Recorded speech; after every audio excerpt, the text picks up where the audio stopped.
हिमालय की तराई में एक शांत बौद्ध साधु रहता था। उसके ज्ञान और उपदेश सुनने रोज लोग आते थे। उन्हीं में एक था डरावना और जालिम दैत्य, जो राहगीरों को लूटता और मारता था। एक दिन दैत्य ने काशी के एक अमीर सेठ की बेटी की सवारी पर हमला किया।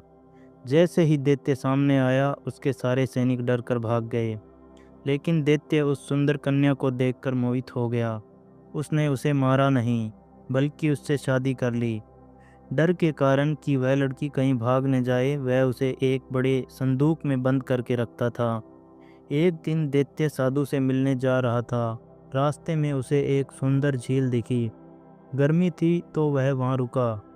उसने संदूक खोला, लड़की को बाहर निकाला और खुद अपने हाथों से उसे नहलाया।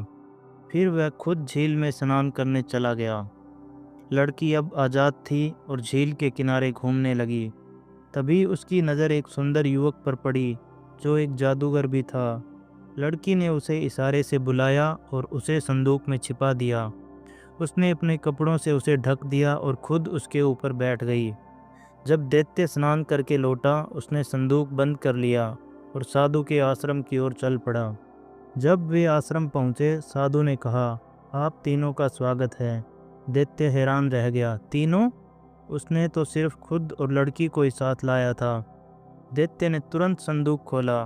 उसी समय जादूगर युवक बाहर निकल रहा था। तलवार आधी निकली हुई थी। अगर कुछ पल और होते तो वह दैत्य को मार देता, लेकिन दैत्य को देखकर वह भाग गया। साधु के ज्ञान और वचनों ने दैत्य को सोचने पर मजबूर कर दिया। उसने साधु को धन्यवाद दिया।